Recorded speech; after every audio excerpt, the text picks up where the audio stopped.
Hello friend, स्वागत है आपका हमारे यूट्यूब चैनल कुमार सॉफ्टवेयर पे। ये मेरा जावास्क्रिप्ट का 10th ट्यूटोरियल है।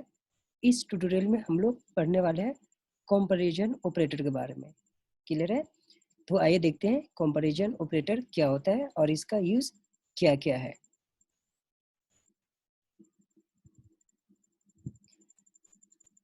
सबसे पहले मैं आपको ये बताना चाहूँगा कि ये कंपैरिजन ऑपरेटर का मीनिंग क्या होता है।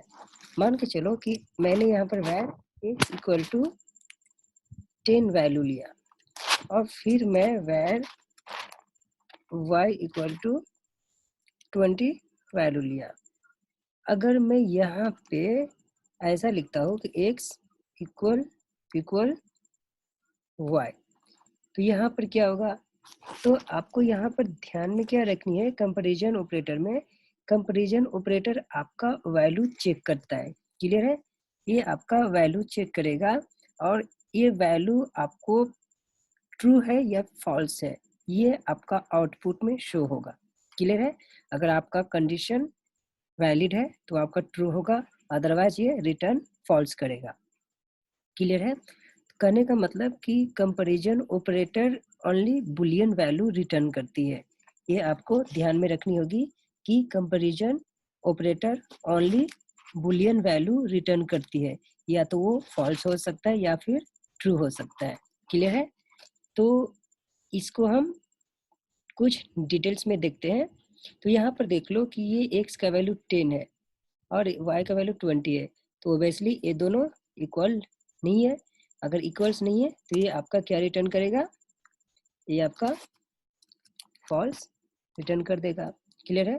तो आपको ध्यान में रखने की comparison operator only Boolean value return करती है, या वो फॉल्स हो या फिर वो ट्रू हो। आइए देखते हैं कुछ इंपॉर्टेंट कंपैरिजन ऑपरेटर क्या क्या होता है।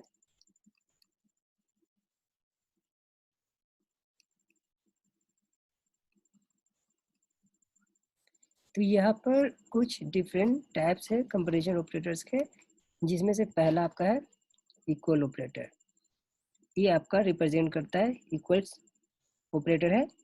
इस ऑपरेटर का यूज किया है कि आपका दो वैल्यू चेक करता है। अगर वो दो वैल्यू इक्वल्स है तो वो ट्रू रिटर्न करेगा, अगर इक्वल्स नहीं है तो फॉल्स रिटर्न करेगा। जैसे एग्जांपल देख लो, जैसे मान लो कि x का वैल्यू 10 है और y का वैल्यू 20 है। अगर मैं यहाँ पे x = y लिखता हूँ तो ये आपका क्या रिटर्न करेगा? ये आपका देखो x का वैल्यू 10 और y का वैल्यू 20, तो ओबियसली ये फॉल्स है, इक्वल नहीं है, तो यहाँ पर आपका फॉल्स रिटर्न करेगा। क्लियर है? तो मेरा कहने का मतलब है कि ये इक्वल ऑपरेटर है, वो आपका वैल्यू चेक करेगा। अगर आपका वैल्यू ट्रू है, वैल्यू इक्वल्स है तो ट्रू रिटर्न करेगा, इक्वल्स नहीं है तो फॉल्स रिटर्न करेगा। यहाँ पर क्या होता है, यहाँ पर 3 टाइम्स इक्वल ऑपरेटर है। बोले तो equal equal equal 3 times equal equal है। ये आपका क्या रिप्रेजेंट करता है कि आपका वैल्यू भी इक्वल्स होनी चाहिए और उसका डेटा टाइप भी इक्वल्स होनी चाहिए। क्लियर है? ये इंपॉर्टेंट है, ये आपका इंटरव्यू में मोस्टली पूछते हैं। यहाँ पर आपको क्वेश्चन पूछेगा what is different between equal operator and equal equal operator. तो यहाँ पर equal operator and equal equal operator में डिफरेंट क्या है? ये आपका equal operator only value check करता है। अगर आपका वैल्यू इक्वल्स है तो रिटर्न ट्रू करेगा, अदरवाइज फॉल्स रिटर्न करेगा। बट ये आपका इक्वल इक्वल ऑपरेटर है, ये आपका वैल्यू भी चेक करता है और डेटा टाइप भी चेक करता है। क्लियर है? जैसे देख लो यहाँ पे एग्जांपल में, मान लो कि x = 10 है, ठीक है, और y = 10 है। अगर मैं यहाँ पर ऐसा लिखता हूँ x = y, यहाँ पर क्या आउटपुट आएगा? इसका वैल्यू भी सेम है, मतलब इसका एक तो आपका आउटपुट ट्रू आएगा और फिर क्या चेक करेगा? इसका डेटा टाइप क्या है? देखो ये आपका नंबर है और ये भी आपका नंबर है, तो दोनों का डेटा टाइप नंबर है, मतलब कि ये ट्रू हो गया, तो ये भी ट्रू हो जाएगा। क्लियर है, ये ट्रू हो जाएगा। अगर मान लो कि इसको मैं x का इक्वल टू 10 है और y इक्वल टू मैं इसको स्ट्रिंग में रखता हूँ ऐसा, तो देखो x का दोनों का वैल्यू तो सेम है, लेकिन इसका डेटा टाइप डिफरेंट है। देखो इसका डेटा टाइप नंबर है और इसका डेटा टाइप स्ट्रिंग है, तो ये आपका फॉल्स रिटर्न करेगा। क्लियर है, तो अगर triple times equal equal operator रहेगा तो ये आपका रिप्रेजेंट करता है कि आपका वैल्यूज भी इक्वल होनी चाहिए और डेटा टाइप भी इक्वल्स होनी चाहिए। क्लियर है, अब ये ऑपरेटर आपका है डज नॉट इक्वल, कि अगर आपका ये रिप्रेजेंट करता है डज नॉट इक्वल, कि अगर कोई कंडीशन इक्वल्स नहीं है, राइट।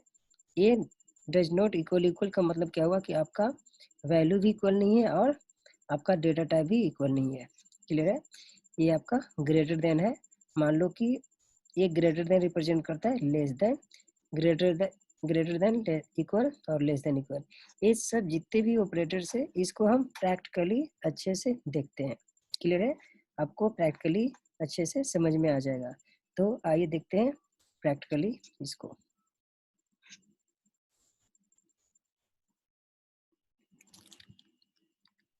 मान लो कि यहाँ पर मैंने वैर x इक्वल टू 10 लिया, एक और मैं वैर y इक्वल टू 20 लेता हूँ और मैं इसको यहाँ पर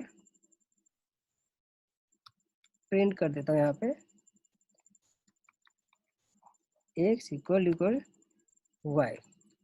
अब देखो यहाँ पर आउटपुट फॉल्स आ रही है। क्यों आउटपुट फॉल्स आ रही है? क्योंकि x का वैल्यू 10 है और y का वैल्यू 20 है, तो ये दोनों इक्वल नहीं है, तो ये आपका फॉल्स आ रहा है। क्लियर है, मैंने आपको बता दिया था कि कंपैरिजन ऑपरेटर में ओनली बुलियन वैल्यू रिटर्न करती है, चाहे वो आपका बुलियन वैल्यू रिटर्न ट्रू हो या फिर फॉल्स हो। ठीक है, अब जैसे देखो यहाँ पर अगर मैं वैल्यू को 10 लिखता हूँ तो देखो यहाँ पर ये वैल्यू 10 है, ये भी वैल्यू 10 है, मतलब कि ये कंडीशन सेटिस्फाई हो रही है, मतलब ये ट्रू है।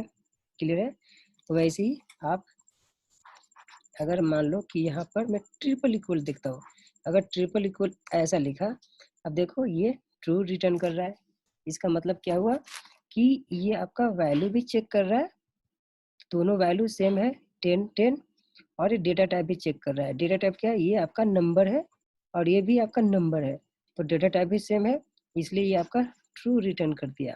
अब जैसे देखो यहाँ पर मैं डेटा टाइप डिफरेंट करता हूँ, मान लो कि ये आपका नंबर है और यहाँ पर मैं इसको स्ट्रिंग कर देता हूँ, स्ट्रिंग करता हूँ। ठीक है, तो यहाँ पर क्या हुआ कि आपका वैल्यू तो दोनों सेम है, क्लियर है, बट यहाँ पर इसका डेटा टाइप नंबर है और इसका डेटा टाइप स्ट्रिंग है, इसलिए ये फॉल्स हो गया।